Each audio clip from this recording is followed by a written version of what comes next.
welcome to another episode of Experts Speak. I am Michael DeLon. Today I am talking with Angela Thurman. And Angela, first of all, well, thank you for spending some time with me and being my guest. Oh, it's my pleasure, Michael. Thank you for having me. You are welcome.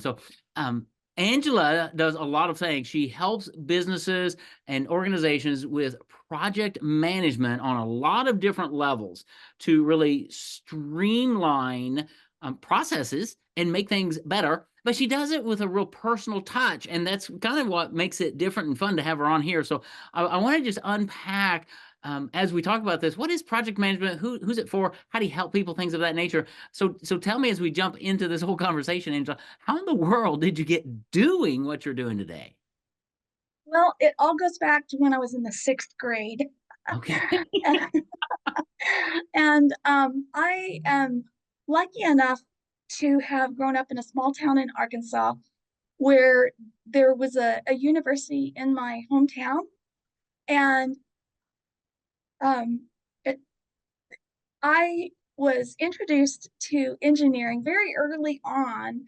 As a sixth grader, we had one of those career fair kind of days. All right. And one of my classmates, his father came to our class, and he was a professor at the local university. And so he told us what it was like to be an electrical engineer. And then also within my church, several members of my church were instructors at this university. And one of the deacons in my church was the chair of the engineering division. And so, as a student, it was readily apparent that I had um, a gift for math and science. And so, when I was in the 10th grade, this man, Dr. Pearson, gave me a subscription to Woman Engineer magazine. He had taken note of me and mentored me, and so from the 10th grade, he Wow. he kind of took me under his wing and encouraged me, as well as the other man, Dr. Setian, to pursue a career in engineering, and he sort of fostered that in me. So I did go to that university, and I did get a degree in electrical engineering. And in fact, Dr. Pearson and his wife took me and a couple of other students on a missionary trip to Ecuador, where we worked for 6 weeks at a shortwave radio station in the Andes Mountains and had all of this hands on experience with shortwave radios. And at the end of my mission trip, the missionaries there told me that, boy, they really needed a switching power supply. And so that became my design project for my senior capstone course, switching power supply. And in about February, I suppose, of my senior year, there was a full page ad in Woman Engineer magazine for NASA Lewis Research Center in Cleveland, Ohio, which is now known as NASA Glenn, for the power management group at NASA Lewis. Well, it was basically just for NASA Lewis as a whole. So I applied for a job at NASA Lewis, and they called me and said they wanted an interview. And so I thought that was awesome. And when I was in for my interview, the the man who eventually became my branch chief said, "So did you apply for NASA like as a whole?" I said, "No, I applied to NASA Lewis." And he said, "Most people don't even know that NASA Lewis exists because it's in Cleveland." And I said, "No, there was this full page ad in Woman Engineering magazine, and that's how I found out about these opportunities." And so because my capstone course had been to build a switching power supply, he was interested in having me join his branch for the power management and distribution systems of the space station. And my project, I eventually got a job as an electrical engineer for NASA.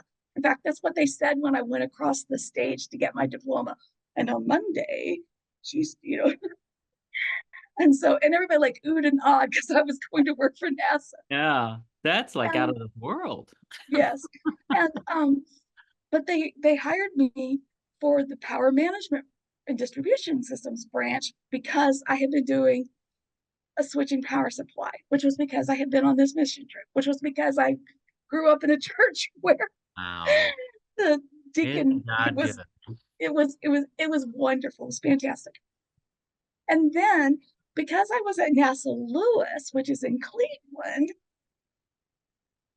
one of the professors at the nearby college, Baldwin Wallace College in Berea, Ohio, which is a suburb of Cleveland,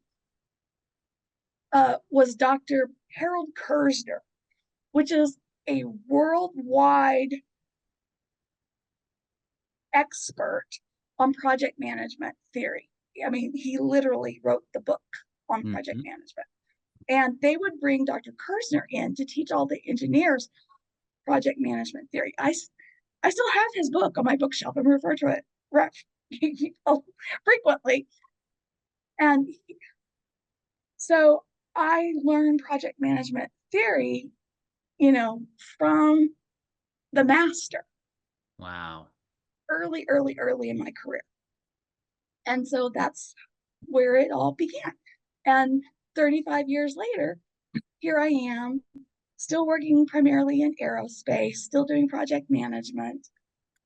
And it's just been, a joy. Well, it shows on your face as you tell that story that you Yeah. are a person who loves what they do and are grateful. And what a magnificent story, Angela. That is crazy. All right, so let's dive in here. How do you help business owners and corporations and aerospace companies? Mhm. What when you talk project management, unpack it. Yes.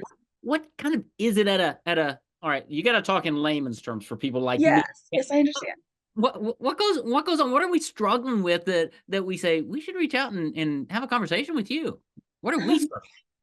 Well, so my philosophy is that we are all project managers every day. We just don't realize it. So a project is a temporary endeavor to reach an objective. Okay. Okay, making dinner is a project. You have an objective. It is a temporary endeavor. You have a schedule because you want dinner on the table by 7 o'clock, and you have certain resources available. You've got ingredients, Yeah. and you have to come up with dinner and by this time. So you've got requirements, you've got a schedule, you've got a budget, and by 7 o'clock, dinner had better be ready. That's right. So you are the project manager of making dinner. Mm-hmm. And this happens every day all around the world. But you don't consider yourself the project manager of making dinner, Right. but Right. yet you are. And whether it's a home improvement project or planning the family vacation, you manage projects yourself every day. I just do it on a much larger and more complex level. Sometimes my budgets can be in the millions and my schedules can be 2 years or more. Mm-hmm. But still, that's what I'm doing. I'm managing requirements, a schedule, resources, particularly a budget, and I'm trying to get the greatest value for my customers within that the project management golden triangle. So you take the headaches away. Okay, so let me give you an example. Yes. I took a walk this morning. We're in a new subdivision that's being built, right? Houses and houses. And I took a walk this morning and walked by, I kid you not, 6 houses that are being built at different stages. So you got concrete and foundations and built. And I sat there Yeah. and it hit me. It's like, somebody's got to keep track of all of this stuff to make Oh, sure materials are.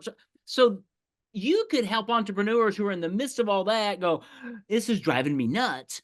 Angela's going, oh no, this is like making dinner. Is that kind of what you're talking about? Oh, yes, yes. So I'm making sure Look how that giddy you just got. the electricians don't show up before the foundation is laid. Yeah, that's a And problem. yes, yes, both my brothers work in construction. I hear these stories every day. Yes.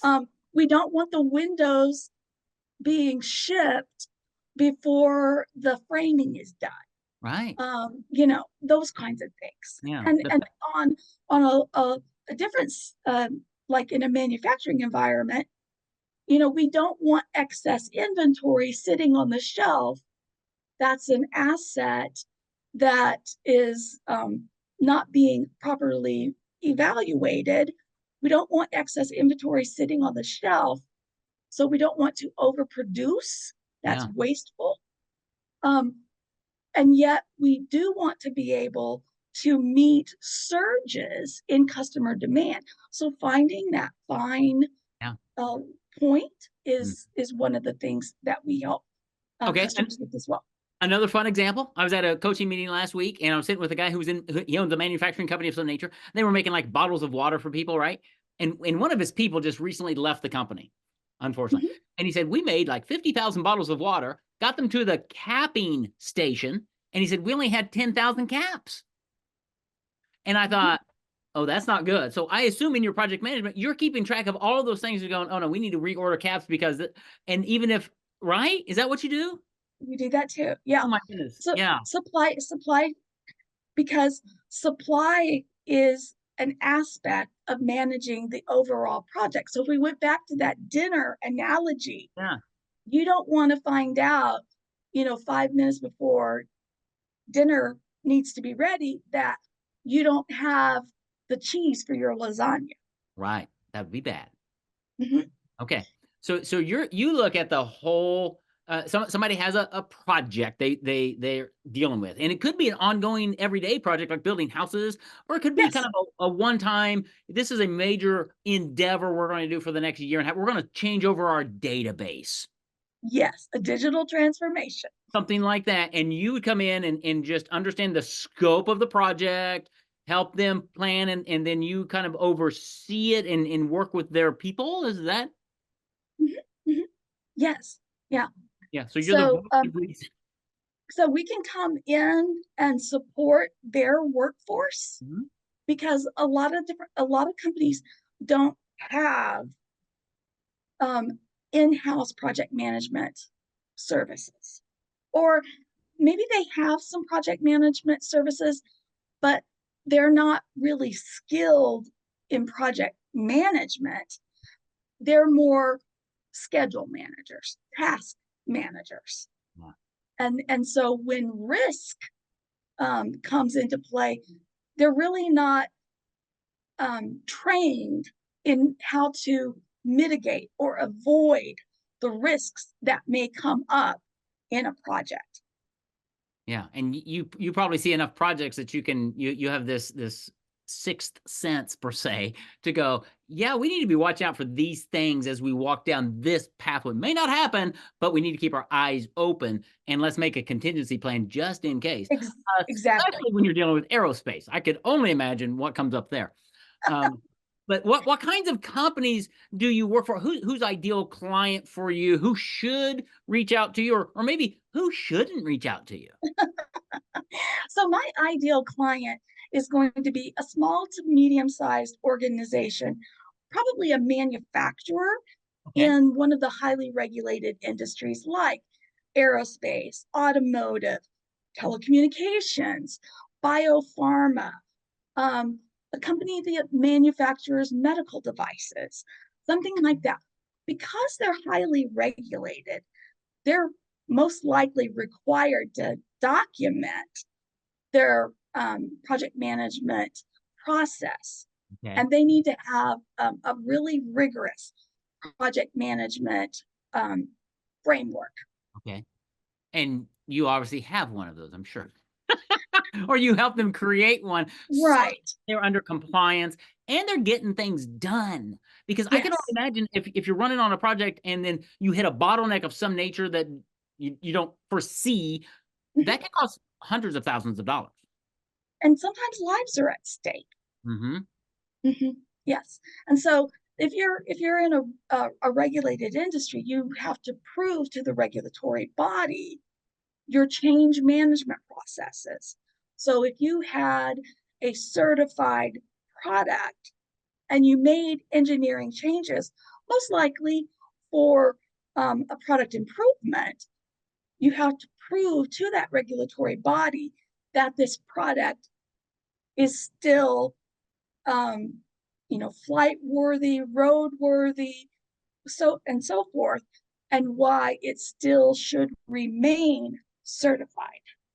Otherwise, you have to go through a very costly and time intensive process to recertify the product post change. Yeah, that would be bad. I can only imagine um, all of the headaches that would be involved in that. But again, Yes, if you pull the trigger too fast, you might find yourself in trouble. But if you walk through a process working with Angela, you're going to make sure all the dots are dotted and I's are dotted and T's are crossed. Whatever this is, yes, yes.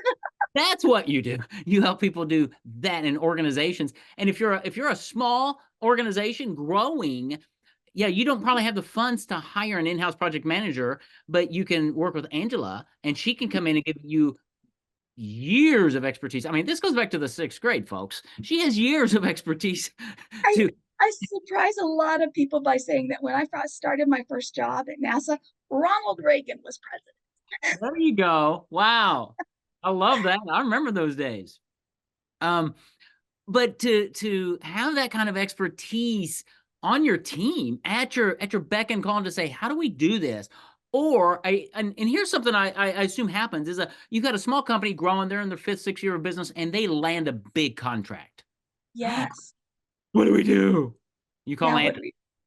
That's Yes. what you do. You call Angela and you let Angela kind of lead that team in that project and bring to bear the resources that are required to help you succeed so that you get more contracts. Is that fair? Does that happen? Yes. Yes. And of course, I have a team of PMs to add um, to the project as well. And because I'm in Houston, which has the oldest and largest chapter of the Project Management Institute, I've got a wide network of highly capable PMs I can call on anytime I need surge capability in my team. I love surge capability. I love that. So instead of going out to Indeed and trying to find a project manager, it's just faster and easier and better just to call Angela. Hop on her and say, "Here's what I got going. By the way, I need 4 project managers." And Angela's got, "Is that all you need? You got anything else for me?" Well, and they may need certain skills. So Sure. they may need to be agile certified because this is a software development project, Yeah. and so forth. And here in Houston, we have a PMI chapter subgroup basically that meets, that's specifically directed to PMs that are Yeah. practicing agile. That's awesome because it goes back to the old adage, Angela, it's not what you know, it is who you know. And for Definitely. project management, Angela is the who that is going to help you figure out and get things done. That's what I've learned in the last 20 minutes is Angela's your girl. Get her on your team, get her on speed dial, or whatever we call it today. I don't even know what it's called today. WhatsApp. WhatsApp. There you go. Get her on WhatsApp and connect with her because she's going to help you and your organization just really get some things done, streamline your projects, make sure that they come in on time, under budget, without major issues.